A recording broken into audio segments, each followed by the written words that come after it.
हम देख लेते हैं कुछ प्रैक्टिस क्वेश्चंस। जो प्रैक्टिस क्वेश्चंस होते हैं वो हमें एलएमएस जो हमारे इंस्ट्रक्टर होते हैं उनकी तरफ से दिए जाते हैं और उनमें से ही मोस्ट ऑफ द पेपर आता है। तो यहाँ पर लेक्चर नंबर 3 है।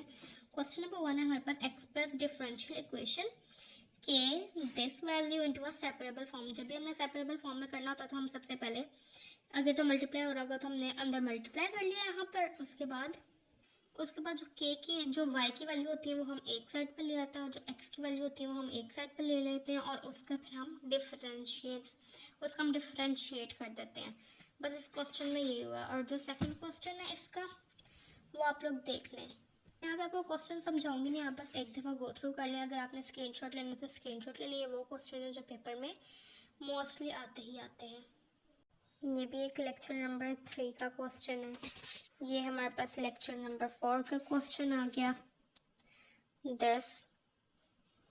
ये जो पीछे क्वेश्चन था उसका हाफ।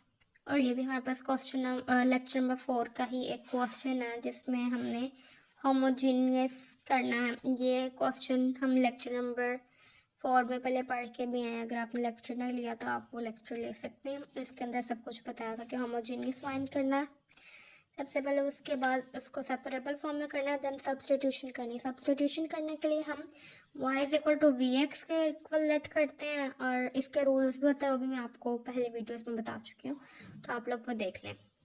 देन हमारे पास ये लेक्चर नंबर 13 स्टार्ट हो रहा है। लेक्चर नंबर 13 का एक क्वेश्चन है जो कि लीनियर डिपेंडेंट और इंडिपेंडेंट है। जब लीनियर डिपेंडेंट और इंडिपेंडेंट निकालना हो तो W ऑफ एफ जी करते हैं और इसको इस तरह लिखते हैं। और इसका मतलब होता है कि आपने इसकी डिफ्रेंसिएशन करनी है एक दफ़ा। अगर डबल डैश होगी तो मतलब 2 दफ़ा डिफ्रेंसिएशन करनी है। ये हमने इसकी वैल्यूज़ लिख ली और ये हमने डिफ्रेंसिएशन के साथ इसकी वैल्यूज़ लिख दी। उसके बाद हमने इसका क्रॉस मल्टीप्लाई कर दिया तो हमारे पास ये आ गया। तो हमारे पास लेक्चर नंबर 14 का ये वाला क्वेश्चन है, उसके अंदर भी कुछ इसी तरह का करना है। ये हमारे पास लेक्चर नंबर 15 का एक प्रैक्टिस क्वेश्चन है। देन हमारे पास ये लेक्चर नंबर 13 का है। ये भी बहुत इजी सा है, ये देख सकते हैं आप लोग। बस यहाँ से एक ही वैल्यू निकालनी है और वो वाई के अंदर पुट करनी है तो रिक्वायर्ड मेंबर जो था वो हमारा निकल जाएगा।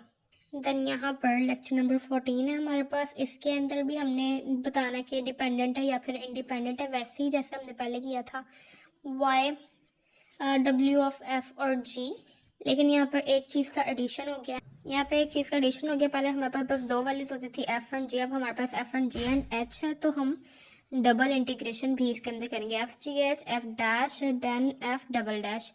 एक दफ़ा इंटीग्रेशन फिर दूसरी दफ़ा भी इंटीग्रेशन करेंगे और एज इट इज़ लिखेंगे। ये 0 के इक्वल नहीं आ रहा तो इट मीन्स ये इंडिपेंडेंट है। जो 0 के इक्वल आ जाएगा वो डिपेंडेंट होता है, जो नहीं आता वो लीनियर इंडिपेंडेंट होता है।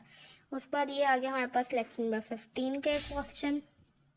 ये भी हमारे पास लेक्चर नंबर 15 के क्वेश्चन आ गए। इसमें भी एंड पे हमने लीनियर इंडिपेंडेंस निकाली है। डिपेंडेंट है, इंडिपेंडेंट है, ये 0 के इक्वल नहीं है तो फिर ये इंडिपेंडेंट है।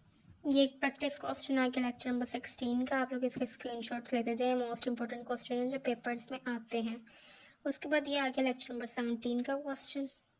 देन ये 2 क्वेश्चन आ गए लेक्चर नंबर 18 के, जिसके अंदर हमने annihilator of the linear combination find करना है कि वो क्या होता है। तो ये जितने भी ये वाली वैल्यू थी d minus x this and this, जब इसको कंबाइन करके लिखेंगे तो ये हमारे पास रिक्वायर्ड ये आ जाएगा। उसके बाद नीचे भी हमारे पास ऐसा है। यहाँ पर उन्होंने हमें ऑलरेडी ऑपरेटर दे दी थी लेकिन उन्होंने कहा यहाँ पर हम डिटरमिन करेंगे ऑपरेटर। इसका मतलब होता है कि हमने 2 दफ़ा इंटीग्रेशन करनी है तो D square over D X square आ जाएगा और ये एज इट इज़ आ जाएगा। ये वाली जो वैल्यू होती है D square, capital D square के इक्वल होती है, तो ये हमने लिख लिया। डी स्क्वायर प्लस एक्स लिख लिया, वाई वहाँ पर जाके डिवाइड हो जाएगा तो वो 0 हो जाएगा। हमारे पास ये जो है वो रिक्वायर्ड एनिहिलेटर आ गया। That's it for today.